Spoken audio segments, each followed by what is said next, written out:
Morning guys! Magandang umaga. Ngayon magluluto na naman po tayo ngayon ng rice cake soup. Ang tawag dito sa Korean ay tteokguk. Meron na po itong yung oil. Yung oil po natin ay ang olive oil.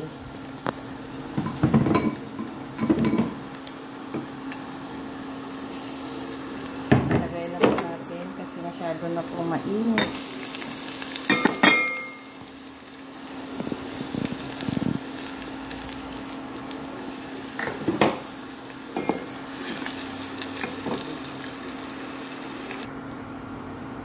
Yan na po. Gisahin na po natin ang ating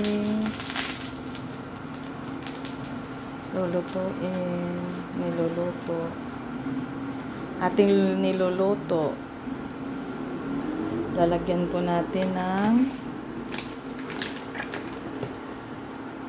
asin, Himalayan salt,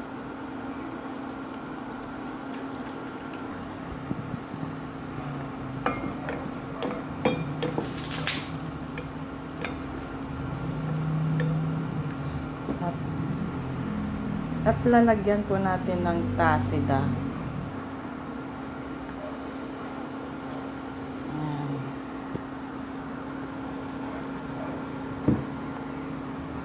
Tasida po ay ingredients po ng Korea. Yan na po yung pinakaasin. Parang magic sarap sa atin. Pero ang flavor po beef. Kasi dalawa po yung flavor ng tasida nila, beef at saka seafoods. Ngayon, lagyan na naman po natin ng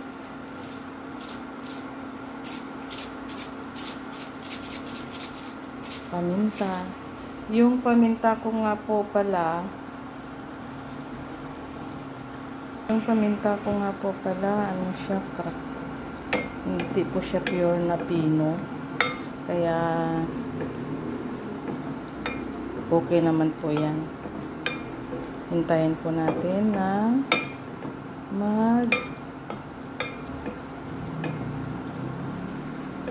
maluto bago natin lagay yung rice cake or tok na palapad ang kanyang hiwa.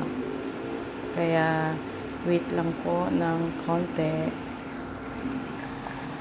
Pagkatapos po ay lagyan natin ng water.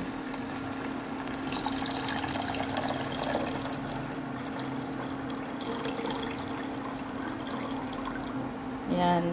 Palambutin po muna natin ang ating karne na giniling. Beef po siya, beef flavor. Kaya, konting hintay lang po. Ito na po, kulong-kulo na po ang ating beef na ground beef. Tapos, lalagyan po natin ng rice cake.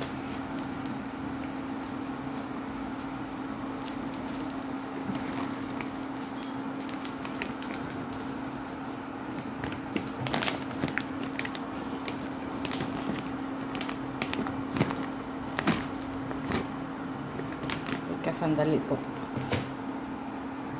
Ayan po. Naputol lang po ng konti kasi baka mapasama yung hindi dapat masama.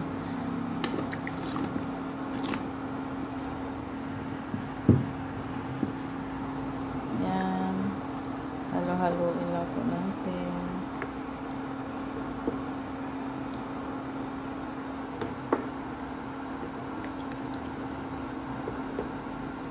Tapos, takpan po natin. Hintayin na lang po natin maluto. Wait lang po. Konting-konti na lang. Pasensya na po. Wala po akong durog na paminta. Kaya yan na lang po nilagay ko. Tapos, depende po sa flavor nyo. Kung gusto nyo ganito lang, white, looking white. Wala po siyang kung ano maanghang. Pero ako po, gusto ko po lagyan ko sana ng chili powder. Pupunan po natin ng chili powder.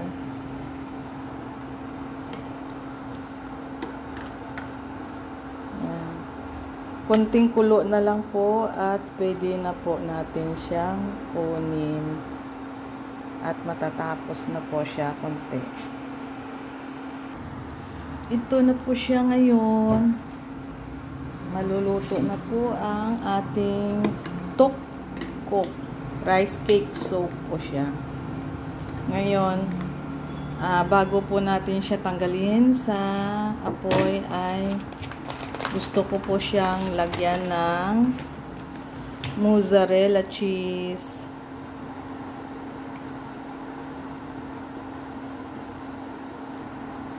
Yan.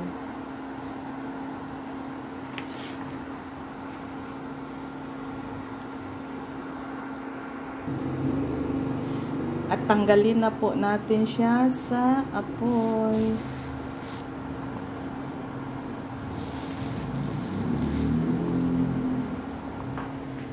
Yan.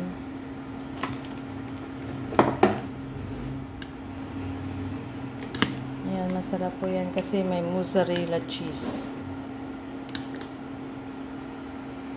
Ngayon po, mayroon pa po akong isang lulutuin. Ang pakay ko ay babaunin na naman sa aking pupuntahan para hindi na po magastos, masarap pa. Ngayon, pansamantala ay tatakpan po natin at tayo'y magluluto ng babaunin.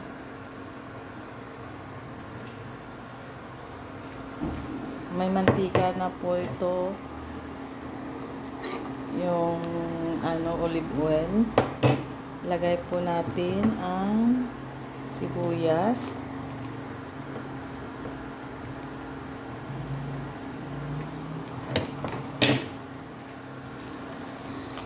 Ayan po. Ay ating halo-haloin. Tapos, hindi naman po siya need talaga na gisa ng gusto kasi itong beef ay nagisa na po. Nakuha lang po ako ng small part doon sa isang niluto ko. Yan. At luto na rin po yan ang beef kasi nalaga po siya. Ngayon, lalagyan po natin ng patatas. Nilaga ko po yung patatas at inihalo ko dito.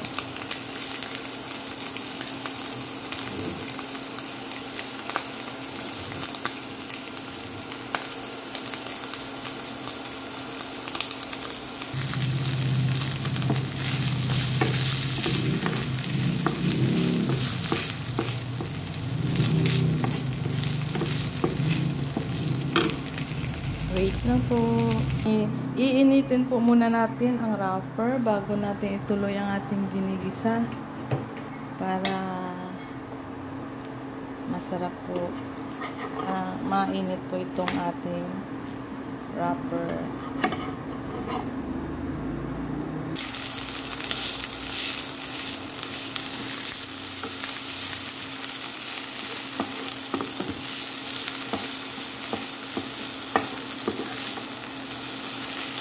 Pagkatapos po, idagdag po natin itong pineapple, tidbits. Sariling minuko po ito ang aking gagawin.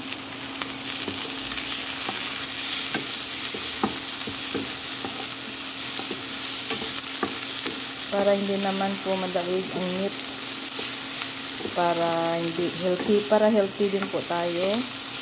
Huwag po panay meat, kunti lang po ang meat. Ma-flavor lang po siya.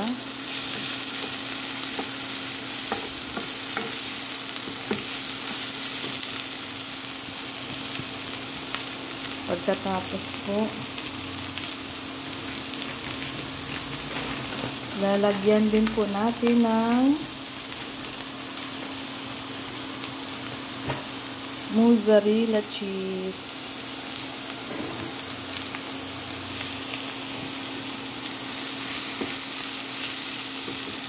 dagdagan ko na yung mozzarella cheese para masarap.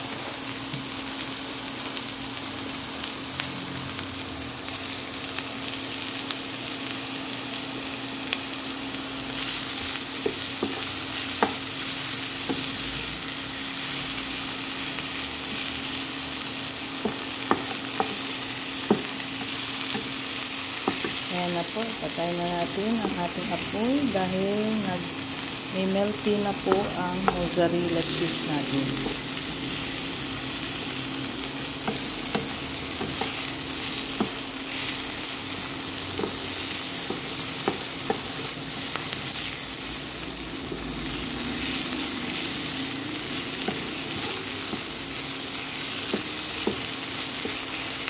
Ngayon po ay tanggalin na po natin sa apoy at ilagay po natin sa wrapper. Ayan na po, nailagay na natin sa ating wrapper. Ngayon, magdadagdag po tayo ng wrapper kasi marami po yung kaya mag-init po tayo ulit ng isang wrapper para pandagdag po natin dito sa balot kasi baka hindi po magkasya. Masarap po yung looking big para masarap kainin. Basta mag-share lang po sa kaibigan. Ito na po. Ilalagay na po natin ang ating wrapper sa isang wrapper para balot po siya ng gusto. By the way, nilagyan ko po ng mozzarella cheese ang isang wrapper para madikit.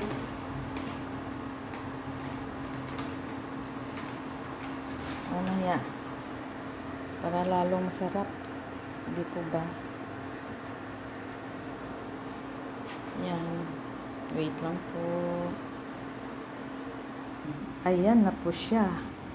Kaya babalutin na po natin. Pasensya na po, hindi ko magawang ipakita paano ko babalutin kasi ako lang din po ang gumagawa ng or ako lang din po ang naghahawak ng aking cellphone para i-video. Yan na po ang aking ginawa. Nilagay ko po ulit sa kawali para mag-melty ulit ang mozzarella cheese at dumikit sa isang wrapper. So, masyado po siyang malaki kaya share po sa kaibigan pag tayo kumain para hindi lalong tumaba. Sige po, hanggang dito na lang po ang ating video. Ito po ang aking